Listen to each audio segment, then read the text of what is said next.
Welcome back to the Griff Guide Podcast. I'm your host, Jeremy Griffin. Today I have my awesome, fantastic business coach, Vinnie Zarella, joining us. Vinnie, how you doing? It's great to be here. Great to be here. So, Vinnie, I wanted to bring you on the show because you've made a big impact, not only in our business side of things at J. Griffin Heating and Plumbing, but you've also made a big impact on my personal life.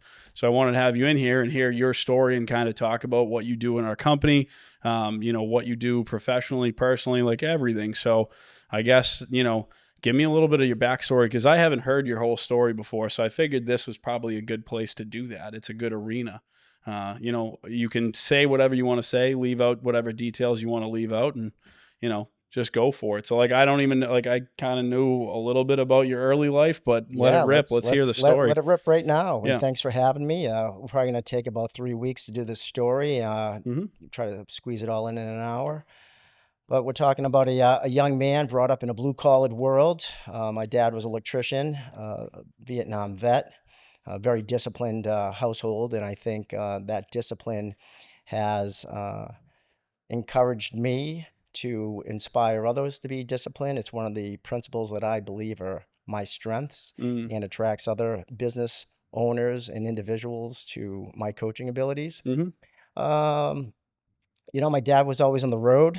They had to find the work. When times were tough and slow, my old man had to travel around the United States. He worked the Alaska pipelines. He worked at Arizona, the power, the Palo Verde power plant. He actually contributed to participating in the Ep.5. No So kidding. when work is slow locally, the union members travel around and find jobs. And one year, I can tell you, we traveled out to Arizona. Probably one of the biggest lessons in my life. 21-foot trailer, traveling in the back of a 2-door Chevy pickup. Me and my sister in the back of that pickup. All the way to Arizona? All the way to Arizona. From in here? A cab. From here, Massachusetts, across country. So again, when my father's working all this time, my mother says, hey, we're all getting up together as a family, and we're going to be together as a family. Enough of this, you being here and there. Wow. And there we are, traveling across country in that pickup truck. Now, tell me how many people put their kids in the back of a pickup truck today. Well, now I think you'd lose your children if you put them in the back of a right, pickup they'd truck. be getting pulled over within a mile of the house. Yeah, DCF would be on you like white on rice. Traveling all the way down there, it's a 21-foot trailer, no air conditioning in Arizona, Peoria, Arizona. It's crazy. The weather's out there is beautiful, but you learn a lot really fast being the newcomer in a new state, a new city. You're the new kid on the block. Did you go to school out there? 6th grade. Oh, wow. So that's a tough age to be going to a new school, especially in a new state like that. The culture is completely different out there. Yes, it is. Absolutely is. And I think you want to talk about bullying. Now, right now in 2024, bullying is a huge topic in the schools. Well, out in Arizona, my nickname was Boston. There was this young kid from Minnesota, and his name was Minnesota. What they didn't like out in Arizona was these young kids on the outside that were competing in their sports, on track and in basketball, and competing with them. Really? So that was kind of the first exposure I had to fitting in, competing. Right. A little bit of being the outsider. Yep. And the bullying going on. Yeah. And you either have to toughen up really fast or take your bag and go home. Conditioned you, though. That was a little bit of conditioning for life. I think there's your mental toughness right there. Yeah. At 6th grade, no technology. Right. You just got to grind it out. Yeah, you're getting the crap kicked out of you like every day. You're getting a little ass kicking. Yeah, that sucks. Yeah. I couldn't imagine being in the same school system for a couple years. Being in the 6th grade already sucks. But moving across the country and then having to jump into that must have been just yeah. As a 12-year-old kid, that's brutal. It was brutal. I mean, you just remember your grades 1 through 5. You just were playing superstar sports with all the group kids in the 5th grade, and then you're getting up and you're leaving. You don't know a damn soul out there. Yeah. And again, that's just giving you a little bit background of what I've learned in life. And everything that you learn in life, those experiences, those make you stronger. Absolutely. And you want to take those and build on them. Yep. builds character, right? Yeah, absolutely does. So what about so I'm assuming at some point you made your way back here, right? I'm here now. All right, Yeah, all right. yeah. But like what so you went to Wilmington High, So right? I went. Well, let's piggyback on this. Okay, all right. Go Get for it. back into middle school, Yep. and I was the bullied kid. Believe it or not, my skin was so dark that that would give the reason to other people to pick on me. Oh. They would say names like you would not be acceptable So they in were throwing today's. racial slurs at you. It was not a good time Hmm. being in the Zarella household, dark-skinned young Italian kid, and I chose a different path. I enjoyed playing sports in my hometown of Wilmington, Yep. but I ended up going to a vocational school. And this might be one of the first platforms that I've openly said this, that changed the course of my life. Going to a vocational Going school. to a vocational school, I didn't know what trade I was going to do. My father said, I don't want you to be an electrician because I don't want you to go through what I went through. Yeah. Now, he's an old school mentality. Right. And ultimately, when I went to the vocational school, the only shop I picked was the shop where I had some good friends in. And that was it, metal fabrication and welding. Did you actually enjoy it? No, Not at all. nah, You didn't like welding? Really? not my cup of tea. I mean, I did it, No kidding. but it's not my forte, Okay, fair enough. you know. You could get some stuff to stick together though. I could arc weld, I could MIG weld. We did that was the first of the PVC welding. Oh, that stuff's the gross. oxyacetylene. Yeah, that's fun. Cutting. I mean, Yeah. I didn't know much. I mean, I wasn't much of a hands-on.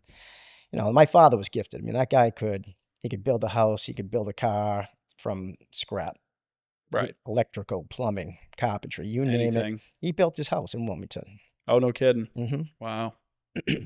But you look again at the things that contribute to you leading on. That was a change of the course of direction for me. I Mhm. ended up going to a school because I wanted to remove myself from what? The bullies, those gangs. Yeah. Another life lesson to be learned. What doesn't kill you makes you stronger, Sure. right? I don't know if that's always true. I feel like people use that very loosely nowadays and not in the right format. Well, I don't use social media or technology to express myself. Sure. I think back in the day, you had to communicate Right. just like we are doing right now. Right. And that's much more difficult. Yeah, that's Right? true. Yeah, when you're not hiding behind a keyboard, it's definitely a lot harder. Holding a conversation is much more difficult than being behind a keyboard or a cell phone. So, yeah, from there, did a various number of jobs, went to college, started my own fitness consulting company to pay myself through nursing school. And I was You in went to nursing school? I See, was in- this is the stuff that I don't I, know. I was at Middlesex Community College, and I was in a nursing program. Huh. There was only two guys, myself and a gentleman who was married, a lot more mature. I was a young 20-something-year-old in a nursing program. Very old school discipline, nurse teachers. And again, I'll find the good and the value. Mhm. They said things in your classes that stick to me today, that Oh. carry on. So throughout my college, I did my fitness career, and I met a firefighter in my fitness career who said, "Hey, you know what? You should come down to the firehouse, meet the guys. We're interested in having you doing a program for them." And so I did. Uh, it ultimately turned into an incredible program where we made the front page of the Lawrence Eagle Tribune. The fire department loses over 200 pounds with the assistance of Wait, personal what trainer. fire department? North Reading Fire Department. Oh, okay. Yeah, I'm sorry, I wasn't clear on that Yeah, one. yeah, no, I was just So they had a program where they had funds that they could use for a trainer. They brought me down. I would train each individual group, don't matter what age. right. They all came out. And at the beginning, they kind of like watching and learning. We had everybody out there. That's awesome. It's a great experience. I mean, I can continue telling you, doing the program ultimately saved an individual's life. Not speaking out of school, the gentleman wrote a nice letter to me. And during one of our mile exercises, he just didn't look right. And the importance of being a trainer is assessing and evaluating people all Right. the time, right? It's not like you're checking on everybody else working out and saying, oh, no, you got to make sure that everyone's safe. And that's the number one goal, right? He just didn't look right. And I made a recommendation. I think you should go to the doctors, get checked out. He had a blockage.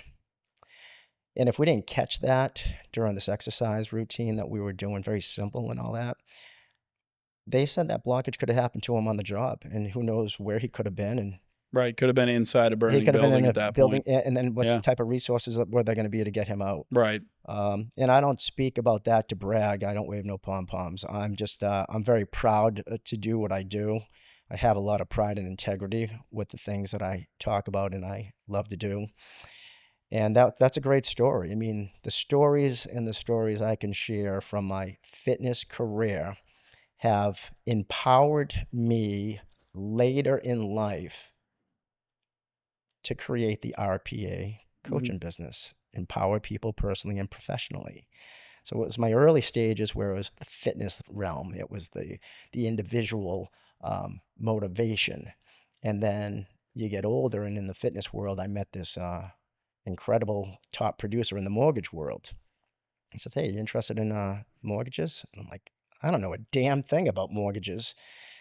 I like numbers." Yep. And I was young, just about to get married, etc. And I took that opportunity, still got to do my business. I mean, I graduated college. Now, let's go back to that.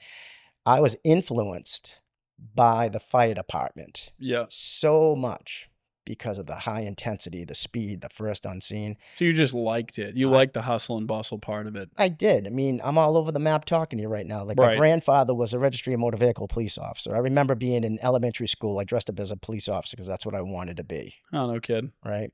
So, I mean, this story just goes on and on and on.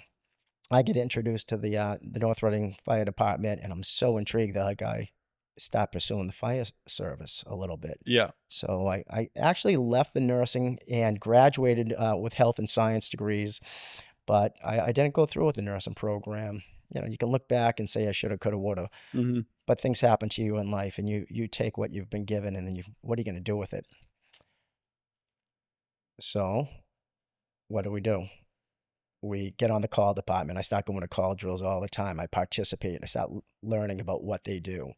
And so you were like were you like a volunteer fireman at that point when they still took volunteers? Yep, that's yeah. And then eventually you get on, and they are actually on call where you get paid to do shifts if you're eligible. Oh, no kidding. Yep. Oh, that's pretty cool.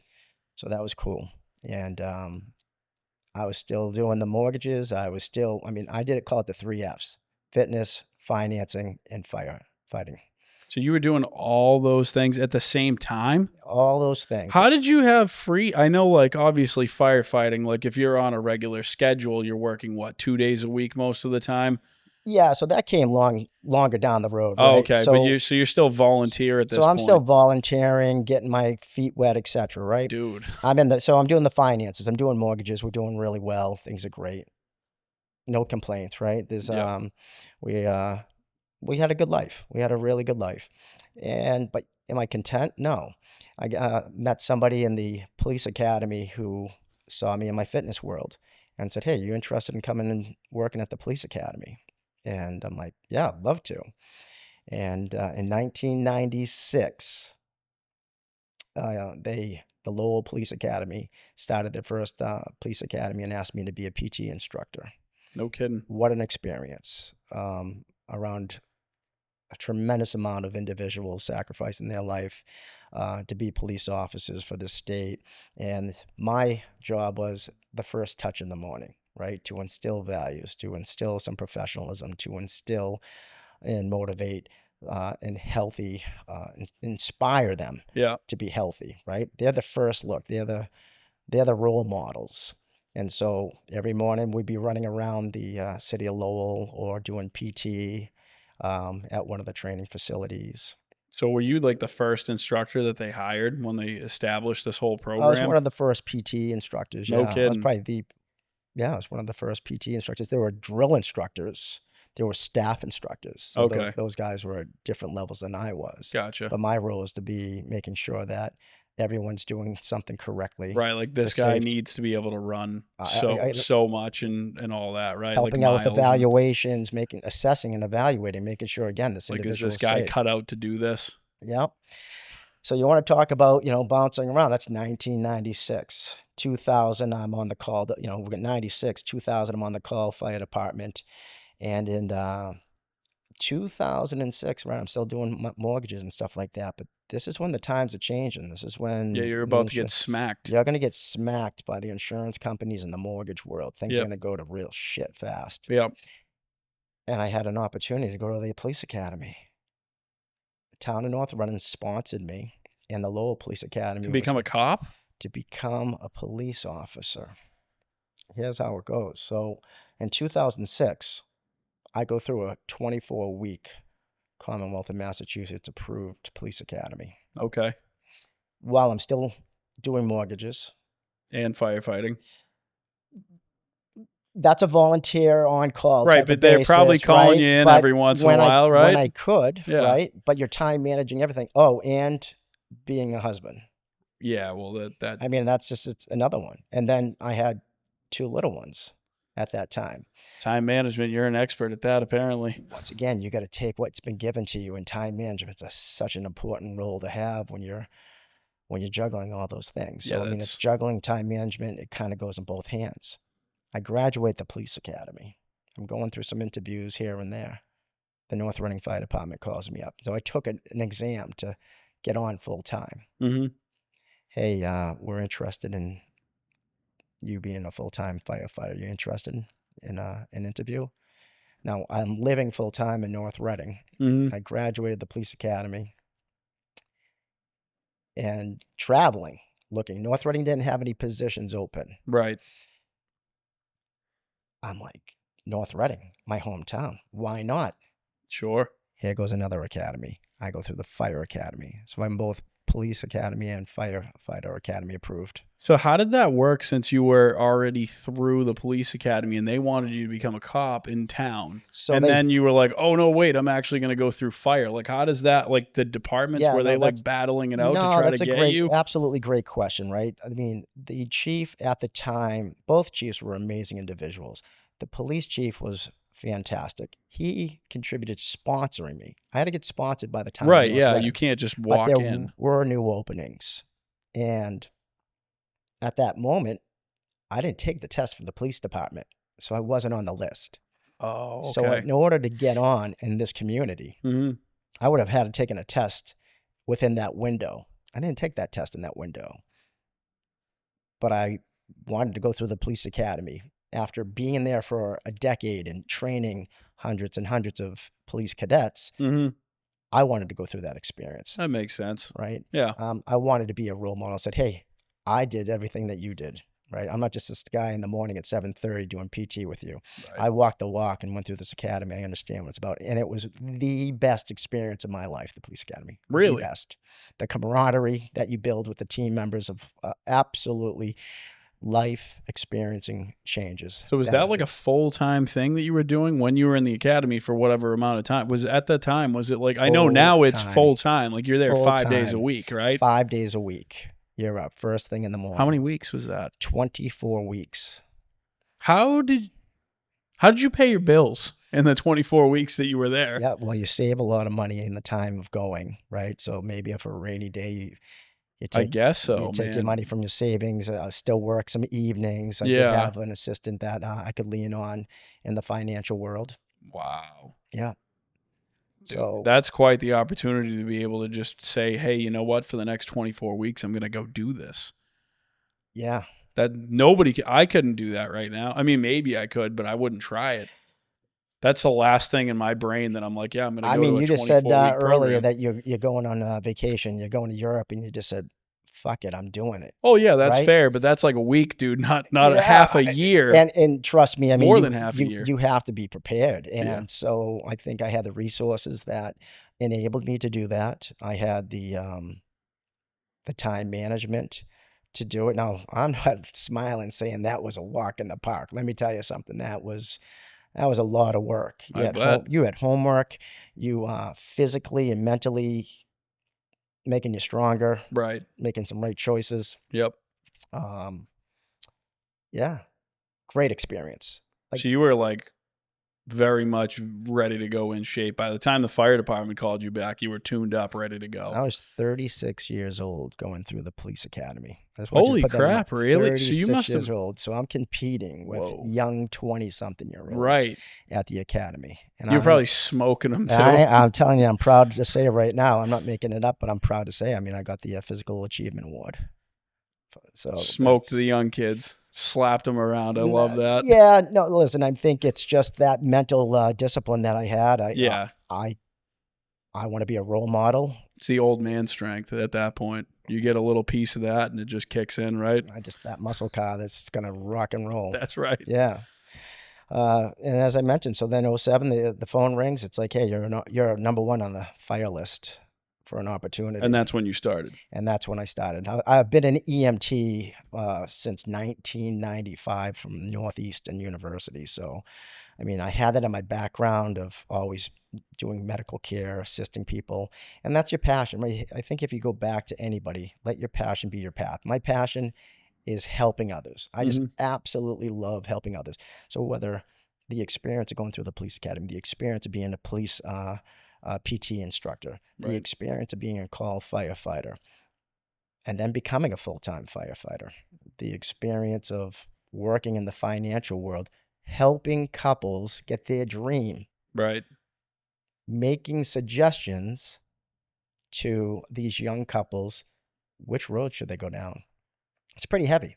Right. You know, it's a big decision every time. I think you got to have integrity. Oh, of course. You absolutely have to have integrity. You could take the money and run and try to put people down the wrong roads and all that other stuff. Absolutely slime ball them, no problem. And, you know, there's all walks in this life that, as we know, I always try to say it's easy to be bad than be good. We've talked about that a number of times. It really takes a man to be kind, a man to say nice things than say you're... Oh, it's way easier to beat people down than it is easy to say take the high road. Bad. Oh, yeah, absolutely. You gotta take the high road. It's easy to talk shit. You got to find the good. Yep. You absolutely do.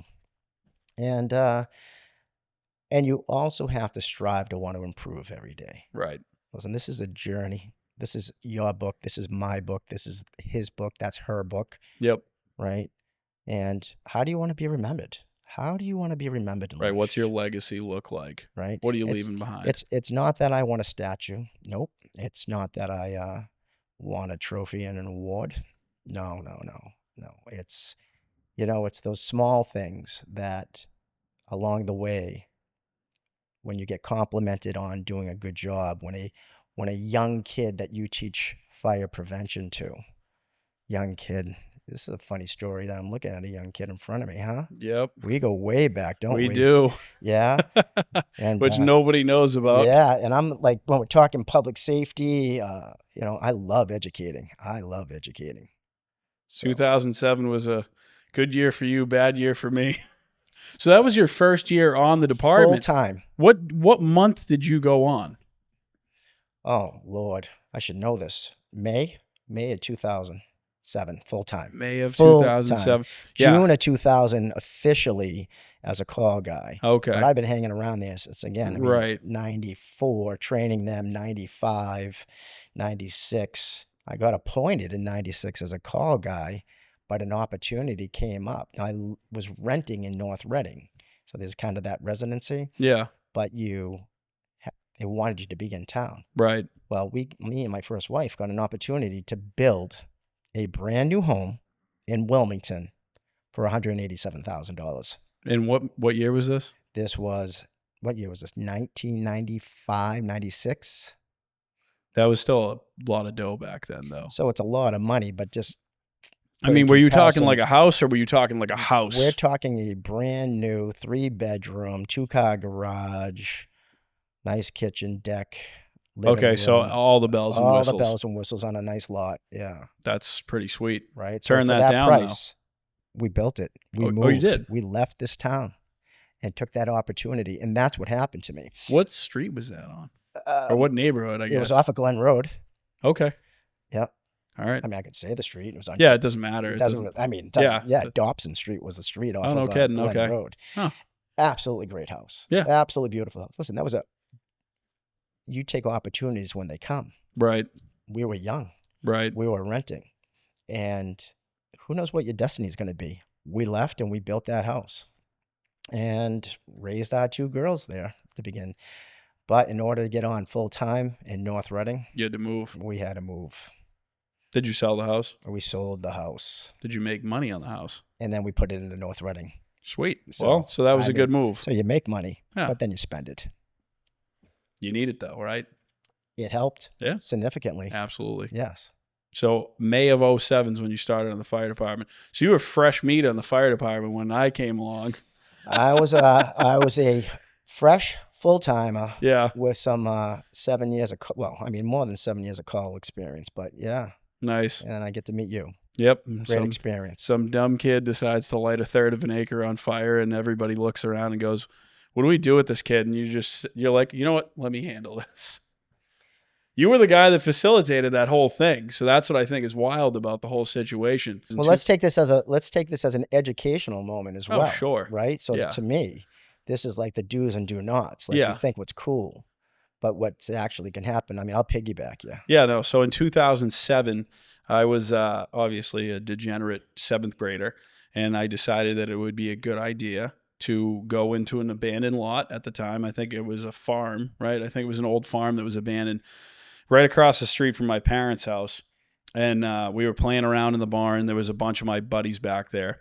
And we were like, look at this can of kerosene. And obviously being a 7th grader, you're like, fire's cool. Oh. Well, fire's not that cool because this kid that I was with, I'm not going to name names for this reason, but the kid that I was with decided to dump a ton of it on the ground and light it on fire.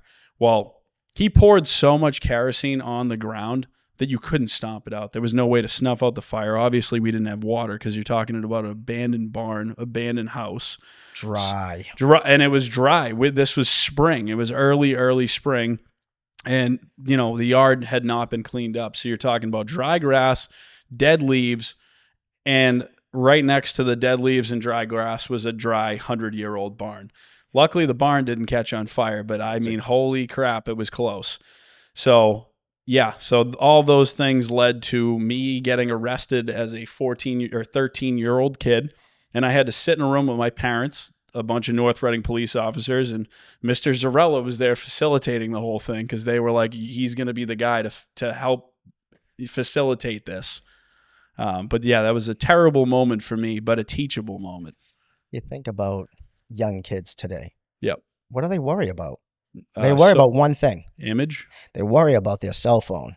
Yeah. It's like Velcro to their hands, right? It's all like self-image stuff. They don't now. worry about anything. They don't have responsibilities of paying for that mortgage or having bills. Right. They really don't worry about anything in life. And in one hand, that's a blessing, right? It's a blessing that they don't have the stress of worrying. They have stress, right? They have different types of stress that some they know of and some they don't know of. Yep. Right? But everyone's living carefree. Like you guys just went with the moment and stuff without thinking of the repercussions. Right. Now here's Firefighter Z, right? That's my nickname at the fire department, where when I'm teaching education to the young kids, it's really talking about the dangers, trying to get them at the kindergarten age, right, and emphasize and stay away from dangerous items.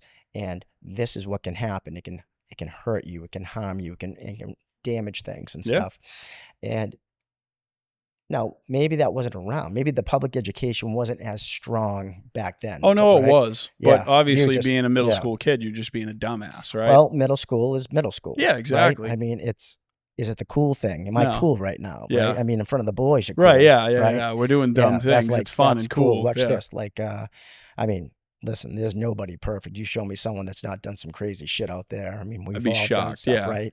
And I just say it's a blessing that we're all here in one piece. Oh yeah, 100%. Right? It's funny though. I still have a reminder because on my knuckles on my hand, I only have hair on half of every single knuckle. I don't have it on both sides because I got 2nd-degree burns across this entire. Were you there on the call when? You know, I don't even know if we're going to show my age a little bit more.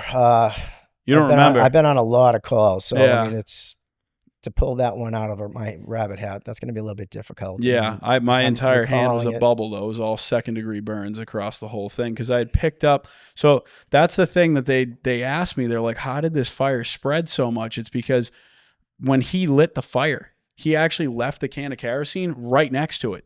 So it caught on fire, and I'm like, I got to move this before this is going to get worse. Yeah, so you got to reach. So this thing was on fire, and I just was like, fuck it, I'm picking it up and getting it out of here. And yeah, I mean, I ended up torching my hand, but I think I probably prevented more damage because it was right next to the barn. Thank God everyone's fine. Yeah, no kidding. That's the most important thing. Couple burns, no big deal. Yep. Couple tears. I'd always say this in the fire service. Every week there's a new MVP. Yeah. You would just see somebody else top something ridiculous that the other individual just did the week before. Yeah, of course. So, and it continues. Yep. It just continues. Yep. Right? And you just hope for good outcomes. You just hope for good outcomes. Well, we ended up with a good outcome anyways. Well, you're looking fine right now. I think so, yeah. And you got some good facial hair, so it really didn't affect. Yeah, it didn't screw me up too bad. I don't know if the fire service did something to my hair, but yeah. So after 07, you were on the fire department for a long time. Yeah. When did you actually start to dive into the business coach side of things? When did that whole thing come around? Because I know you dabbled in it a little bit prior to starting RPA, correct? Yeah. So I mean, I had a fitness consulting company since the early 90s. Right. That carried me along the way. But I changed my business model in 2012. Okay. 2012 is the year that I lost my dad. And I realized that life is too short and that stress kills and you need to improve and live longer. Absolutely. And so skill is one of the things that I really harp on to a lot of people. Being in the fire service, you see the detrimentals of stress. Right. You see the medical conditions, you see alcohol, you see drug, you see abuse, you see a lot of bad things. And again, I can't say enough to the men, the women, the first responders, the veterans across this entire world that do the jobs that they do, right? It's just amazing. And PTSD is something that is becoming more prevalent, and there's more resources than there was. Yep. I lost my dad to PTSD. I never knew about it.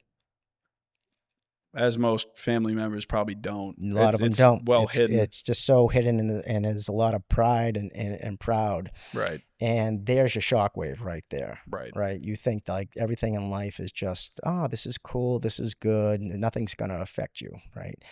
Fitness and motivating, etc. Having the fitness background, having the financial background, I'm still juggling all this. I'm still doing fitness. I'm still doing financing. I'm still doing the fire service. And then whammo, that happens. And that's the game changer. The game changer is, all right, it was first skill. Stress kills, improve, live longer. I need to start. I want to take something and do something with it. How am I going to react to something? Well, I'm going to find the good. I'm going to make a positive out of it. Yep. And that's what I did. And then I said, this doesn't even apply just to individuals. You can apply this to businesses. Of course, yeah. A less stressful environment creates a more productive team. So then I bring skill. I bring skill over to the businesses, and it's a win. Right.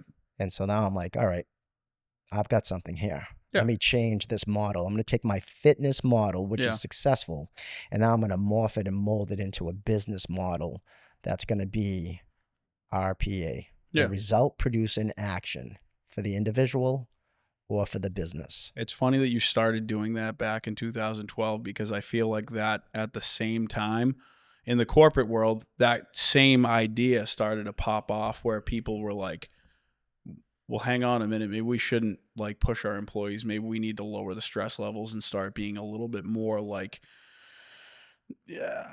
accommodating. Because you have companies like Google who all of a sudden it was like out of nowhere. They're like, hey, you know what? We're going to provide lunch for our employees and we're going to give them, a little bit more paid time off and create a better team atmosphere. It was all in the same time that the people started doing that. And I mean, it works, obviously. It absolutely works. I mean, whether you're having Nerf gun fights at Amazon, right? You're having a team challenge, or you're playing board games, you're team building. Right. And I think it's been around for decades, right? Nobody really applies it like you should. or it didn't, or it's being reinvented. How about that? Yeah. Right? It's probably been around for decades, like anything else. It's no different from McDonald's, Wendy's, and Burger King, right? They've all been around for a long time. They just make their burger differently. So who's going to reinvent the way of team building, managing personalities, managing employees, and recognizing, how do I get the best out of this team? Right. Right? Because a good team is a happy team, which means a productive team, and that makes for a good company. Absolutely. Absolutely. And that's what Vinnie did with us, is he came in and was like, whoa, hit the brakes as fast as you can. We need to retool and reinvent what's going on around here, because everybody's being loud. Everybody's being super stressed out over nothing. There's all these things that we were getting bent out of shape over. And it was all like, no, I'm not going to say quick, easy solutions, but there was a lot of solutions there that could be implemented over the course of whether it was a couple days, a week, a month, depending on the situation. And all of a sudden it was like everybody's eyes opened up and they're like, oh my God, like this isn't that bad. Like we don't need to get bent out of shape over stupid little things, which is what we, I guess, kind of had a habit of doing. Yeah, don't hop on the negatives, right? I mean, we talk about this all the time, right? Yeah. We got to find the good, be positive. Yeah. It's ultimately the line segment. And what the line segment is, right? You've got the 0 in the middle, you got the positives 1, 2, 3, and you got the negatives 1, 2, 3. Right. And the more you dwell on a negative, the further you go down that line segment. And the further you go down, the further you go down. Right. And only until you want to begin being positive, well, now you're just coming from -5 to -4, and then you're working hard just to get what? Back to zero. Back to 0. Right. Right. So I think as an accountability coach for RPA, you need to identify. You got to identify the deficiencies. Right. But you're not going to win by building on negatives. No. You got to build them on positives. You got to scrap it and start with a fresh platform to build on. So no cracked foundations. No, because if it's cracked, we know it's going to remain cracked as we're starting to lay the lumber on top. Right.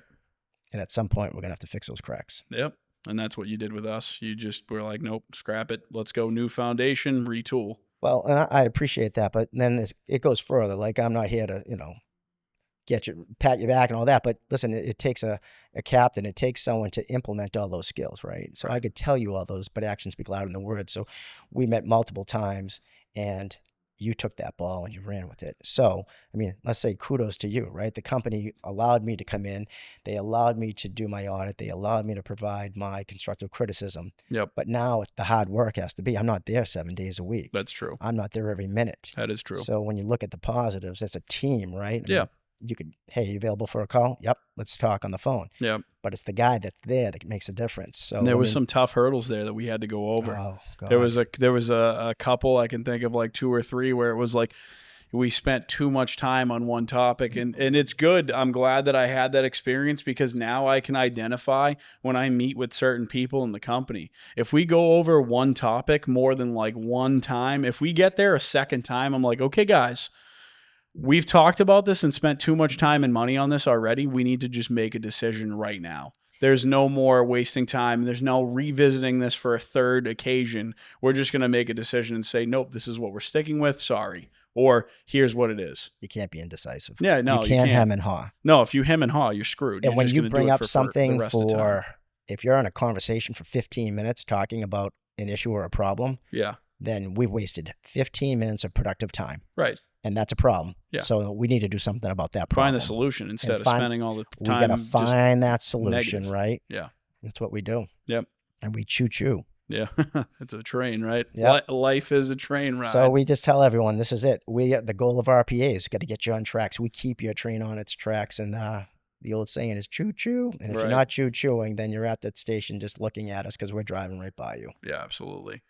But I mean, all these different parts of RPA that you kind of threw at me and coached me through definitely prepared me for life's challenges, because I can honestly say this is the most challenging year that I've ever had in my life. And had I not gone through a lot of this coaching, I mean, holy shit, I would have fell apart. I would be in shambles right now with all the things that I've had to deal with. We all need a coach, right? Right. We all need accountability. We all need to be surrounded with, again, if you hang around with shit stinks. Shit's going to get on you. and shit's going to stink and you're going to stink. Right. So we have to be held accountable. We got to hang around with good influences, Right. make good decisions. Yeah. You're certainly doing that. Trying to. I mean, sometimes that involves cutting certain people out. That involves, depending on where you are in life, sometimes it's major changes. What do we talk about when you're having a great day? My favorite times is when you're like, oh, this is awesome. Things are great and stuff. Yeah. And then I call you and go, Vinny, everything just fucking fell apart. apart. My life is terrible. What the hell's going on? Yeah. And so how do we prepare this? We are a sporting team. Right. Right. Our quarterback just went down. Our starting running back just went down. Are we prepared? Hence Police Academy, the 7 Ps, right? You take these life experiences. Proper prior planning prevents piss poor performance. Right. That's something I'll live with. And I told you it was one of the best experiences I ever had. Yeah. They instilled those values into me. The 7 Ps. Was that where that came from? The 7 Ps. No kidding. They got to teach that in school. They should forget the police academy. They need to bring that to like kindergarten and say, guys, if you live by this, if you live by the 7 Ps, you'll never have an issue. They should really teach that in school. Well, they should teach a lot of things in school, but I think true. That's another episode. That's more valuable than algebra, though. There is a lot more valuable things, like what state do we live in, and that's true. It's very important that they preparedness. Preparing is such an important thing. How about counting money? Again, don't bring me down this rabbit hole. There's a lot of things. Let's find the good. Yeah. Let's find the good. I mean, Right. they've chosen a different path to teach the younger children today of what to do. And they may see and find that that's going to work. And only time's going to tell. That's true.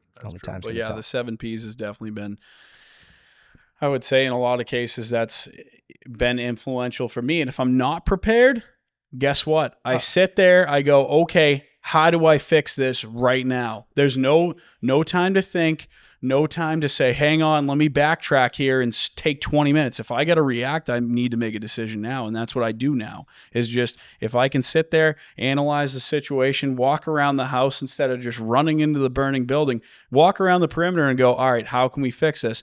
Oh, wait a minute. That sounds familiar. There's a back door here. Yeah. There's a back door here. Oh, look, there's a window on the second floor. Did you work at the fire department? I didn't. How do you know they walk around that and like take their time? RPA, that's how I learned that. But it applies to life. If you look at life if you look at a bad situation like a house that's on fire, you have to analyze it. You can't just run it. You run and you die.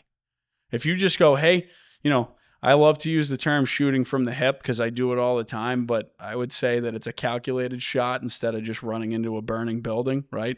So the analogies are spot on, right? So people will be like, why are they not running to go? Yeah, why are we not just running? We're doing a 360 around the house. Make sure it's safe. We got to make sure that it's safe. Yeah. Where's the fire? Where's the origin of the fire? What's going on, right? That's the officer's job. Then he's going to communicate back to his firefighters, his team, and give them orders, right?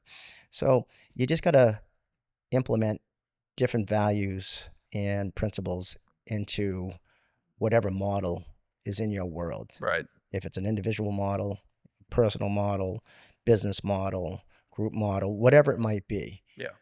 But if you implement that same mentality everywhere, it works. It just works. We have a lot of skills that we implement at RPA. That's true. Certainly when we're on the phone and you're repeating them back to me, I'm like, shit, I guess I did a good job. I'm listening to myself talk. Well, yeah, you did do a good job. I mean, I can honestly tell you that there is a lot of times that I'm sitting there and I'm facing, what I think is a mountain of a situation in front of me, and sometimes out of this. How do we fix this?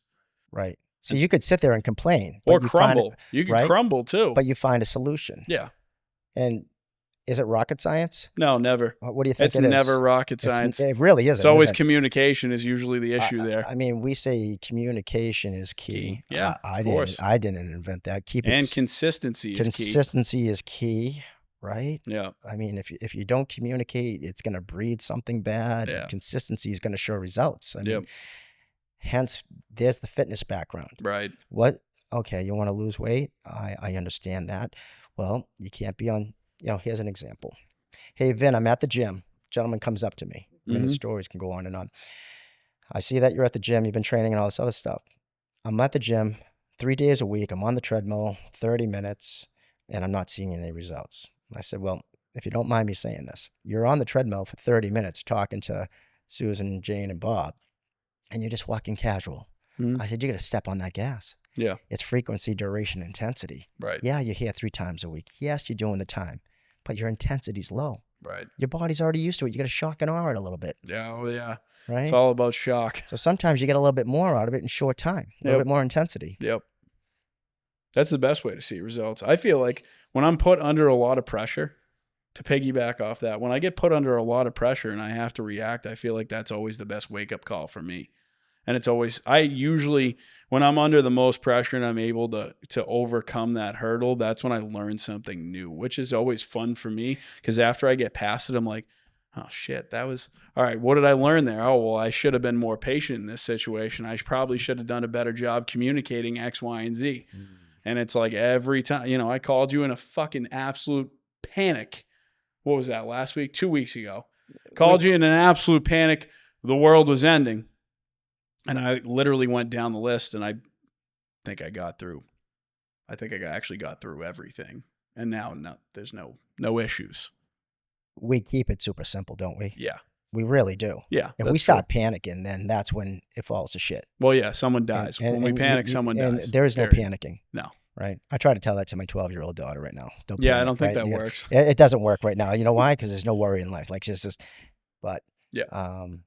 But let's talk about fitness really quick, about the importance, right? We talked about this model. Is it about aesthetics at all? I mean, again, I took this model into business.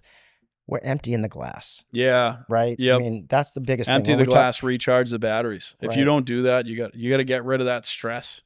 You have to empty that glass. We're trying to teach everyone, guess what? You're not going to eliminate stress completely. Stress is around us all the time. Right. It comes in all different shapes and forms. Right. My best analogy is Superman. He's one of the biggest, toughest superheroes in the world, right? Right. What's his stress? Kryptonite. Kryptonite. Right. And what happens when he's around kryptonite? Falls apart. Falls apart, goes down to his knees. Yep. You know how he gets better? He removes himself from kryptonite. Right. So that's the best analogy I can say. Right. It's all around us. Yeah. So we have to learn to manage it. If we're at the gym, exercising, all we're doing is emptying our glass. Sitting in the sauna. Sweating in for the 20 sauna. minutes. Oh. Shocking how well Yes. you don't do anything. You sit there and stare at the wall for 20 minutes and have your headphones in. Your mind could be completely blank, or it could be filled with shit. No matter what, by the time you get out of there, for some reason, you always feel better. Well, you're getting rid of all those impurities. Yeah, no, I understand that, Right. but it's just funny. You're sitting in a hot box for 20 minutes, and it's just, I can't do it. Dude, I sweat. I sweat less when I have more clothes on. I can't do it. Well, the clothes are probably absorbing it, but I want it to be hot. Or you just, Yeah, just love you it. can just crank it up a little more like So, we do. Yeah. So, yes, we got to manage our stress. you So gotta that's the empty that key. About glass. it's not aesthetics. It's not about who's got the best biceps and the biggest quads and all that other stuff. No. I mean, if that's a category in the group that you want to be in, then hey, that's great. And Well, there's it no helps judging. to look good too, though. There's no judgment. I mean, right? I mean, Yeah. Everybody wants to look Everybody good. wants to look, and they say, don't judge a book by its book cover. Some people are judged by the book cover. Yeah, of course. But hey, I can tell you this. Stress kills, improve, live longer, right? So empty that glass. Yeah. And manage that stress. Yeah. It's going to give you a healthier life, Well, make you more productive. The better you can manage the stress, the better off you're going to be, period. I think it makes for a better leader too. Oh, yeah, no, that's true. When you have that's like whenever I come back from vacation, you could literally be like, hey, 4 people just broke their legs. We're down, the staff is down by 50% right now. I could go, okay, all right, cool. We're going to figure this out. But if that's coming back from vacation, but if I come back after a hot week and you tell me that, that's a whole different story. Oh, of course. Yeah, no, definitely, I think that people don't, this day and age, everybody is so go, go, go, especially when you're talking about like families and stuff like that. It's like, it's amazing. Well, you're just I mean, a family greater than 2, if you have 3, 4 yeah, you kids, get, yeah. Oh right? my, I don't even know how you do it. You're just like high-fiving each other as you're going to this event. I mean, back in the day, the best days were Sundays, right? Yeah. Retail stores were closed. Nothing. Family dinners on going Sundays. Right. Now it's sporting events. Yeah. And you got your kid in like 2 to 3 different sports.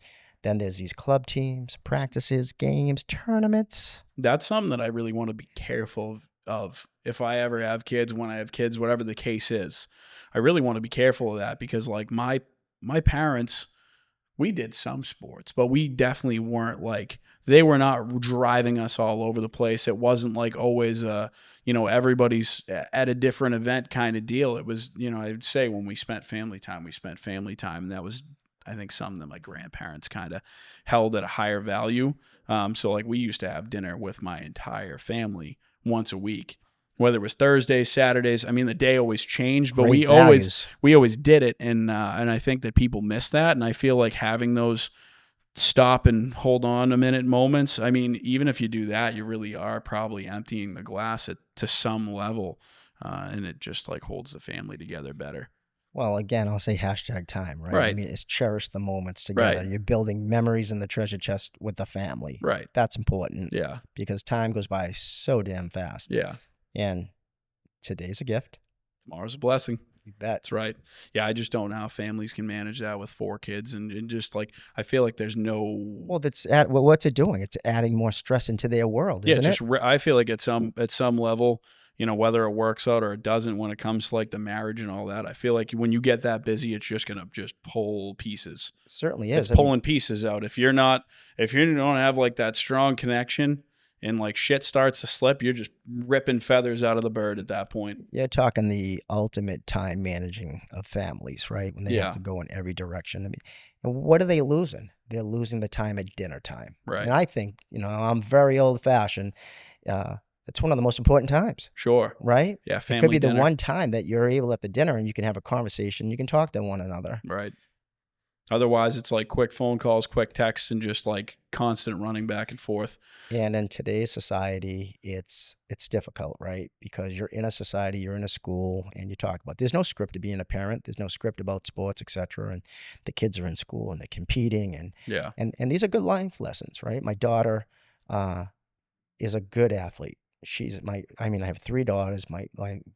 They're all excellent athletes. My third one has potential of being even better, but it's attitude and effort equals success, right? Yep. And she was on the A team, on the travel basketball team, and she got the news that she's on the B team. Oh. And that's some heavy news for a 12-year-old. Right.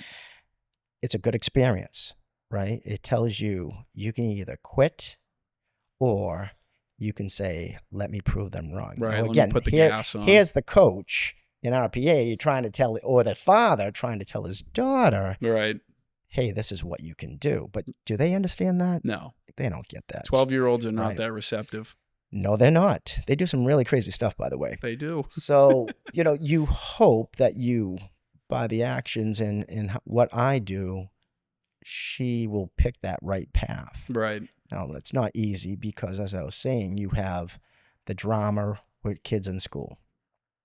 You have the competition in school. Oh, he's got this, she's got that. Right. Right. And every year, right? So then it started with, with cell phones. Let's face it. The kids in 5th grade, I think, started getting cell phones. Really?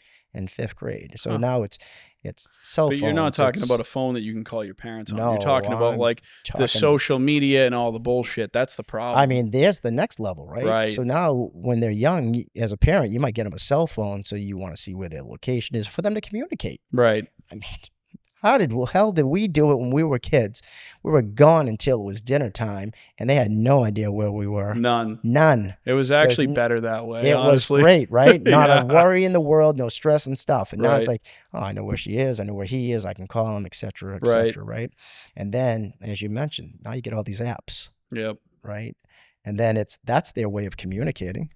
Yep. They don't know how to communicate just like this. No. To ask them to sit down for an hour and hold a conversation like this. Yeah, it's definitely difficult. Unless it's something that they really care about and know a ton about, they can't just hold a regular conversation anymore. And that would be technology like Snapchat or something. Dude, and that's not me. I hate that shit. So then, right, that's at 5th, 6th, 7th, and it's the bikes or whatever. Now you get to high school. Yep. Right? Yeah. And then they're competing. Jane just got this car. Yep. Right. Oh, yeah. Right. Yeah, keeping up with the Joneses is not just for the dads anymore and the moms. Now it is legitimately the whole family unit. So what are you breeding? Right. More stress. Right. Yeah, it's true. It's not healthy. No. Nope. So here's one of the best things. We're piggybacking back and forth on a couple of things. This is the importance of a kid playing sports. Young kids playing sports, everybody has stress. Yeah. The young kids don't know by exercise, and they are emptying their glass. Yeah. That helps keep them healthy. That's true. Right? So that's such an important thing. Just keep them moving. Yeah. Keep them moving. That's their way of managing stress. See, I was never a team sport person. You were individual? Yeah. Yeah. What'd you play? I didn't really, dude. I just like, I was always like, I skateboarded, I rode a bike. Like I was always into that kind of stuff. Like, see, I see you in like archery or like. Yeah, I like that shit too. But like, that's kind of like, I never really, no. And then once I got to high school, I played football for a couple of years and I hated it. So I just said, you know what, fuck this. I'm going to just work out. And I ended up being the strongest kid in my high school, which was funny because all the coaches were pissed. By the time senior year rolled around, football coach, basketball coach, baseball coach, lacrosse coach, hockey coach, they were like, you ever been on skates before? I'm like, fuck no, I'm not doing it. But you know what I mean? It's like I just never was an individual sports person because it's not that I didn't like the team mentality of it. I guess I just didn't really give a shit, honestly. I didn't care. No? No. I didn't care at all. And I don't know if that affected me negatively or not, but it's like I look at it now and you see the kids that are in team sports and kids that aren't. And I don't know how I came out to be where I am at without doing the team sport thing, but I don't know. I guess I don't think everyone has to be playing team sports to call it successful or be where you are. Yeah, that's true. I don't know. I just did it very unconventionally, very differently. There are many paths that any individual can go down. Yeah. It's just how do you want to handle what's been given to you? Yeah, that's true. Fair enough. So I guess it just, I don't know. I took it differently. Yeah, I never really liked organized sports. I loved organized sports until I tackled a kid in 8th grade and his cleat punctured my spleen. And then I got an enlarged spleen and I wouldn't get a doctor's note to clear me for high school sports. No shit. That Wait, sucked. So you didn't do high school sports? I could not get a letter from a doctor saying that they would clear me for sports. That was kind of that sucked. Yeah. Let's just call it, that sucked. Yeah. So you know what I did? Yeah. What'd you do? I took up kickboxing. I didn't need a letter for that. No shit. So you kind of did the same. Well, you had an injury. I more or less just was like, fuck this, I'm done. I don't want to deal with it anymore. You get a couple kids that act like dickheads that are older than you on the team, and you're just like, you know what? Fuck this. I don't need this. I can do it on my own. There you go. Yeah. You just said that. Okay, so maybe that's what it was. Did you see what? You just did it on your own. Yeah, you're right. Okay, so there you go. So I don't know necessarily that I was the pissed off kid that took his ball and ran away, but I was more or less like you said I can do this myself. I can just do this myself. Yeah, I think and you are doing it yourself. That's really what it's been this entire time. I mean, you're the conductor of the train of Griffin. Right. And you're driving that train at a great speed and a successful speed. And let's just say a 5-star speed. We have a minute to talk about this, but I am at 4.9. Well, there's always room for improvement. There is room for improvement. And that's okay. 4.9 just gets you to strive to get to that 5. Yeah, we got to get back to that 5. I had an issue over the weekend that I have to deal with still, but we're going to get back to that 5. That's going to be the motivator right there. Oh, no, I already know what I'm going to do. As soon as that guy answers the phone. That's great. He's going to get the best customer service representative that he's ever seen. That's what's going to happen. Yeah, but it's real, right? I mean, I'm just going to kill him with kindness guys, and just do whatever I have to do to make it happen because that's what we do at Griffin. You know what I mean? We go way above and beyond no matter what it is. Even if I don't like the customer and I think that he was unjust in the way that they handled it, I still don't care. I'm still going to figure out a way to make it right for you and for me.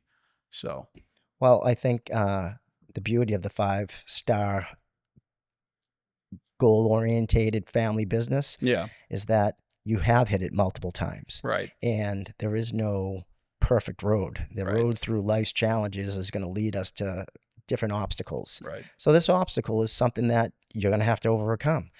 How are you strategically going to get that way? How are you going to get this guy to be satisfied with the Griffin service? Which I'm good at doing, thankfully. I'm good at negotiating in that fashion, so it's good. All right. But thank you for joining me today, Vin. This has been great. Awesome. We got a buddy of mine, Rob Collins. He's actually going to be on the show next week. He's coming up from Missouri. Oh, So I'm going to sit down and chop it up with Rob, which is going to be fun because he's just a very funny, goofy guy. Oh, he's going to probably have some great stories. Yeah, to tell, he will. right? Absolutely. So we're gonna bring him in next week. But thanks for joining me, Vin. I appreciate it, and It's I'll been definitely great have you being on the here. show again. Thank you so much. Yeah, I look forward Appreciate to it. coming back.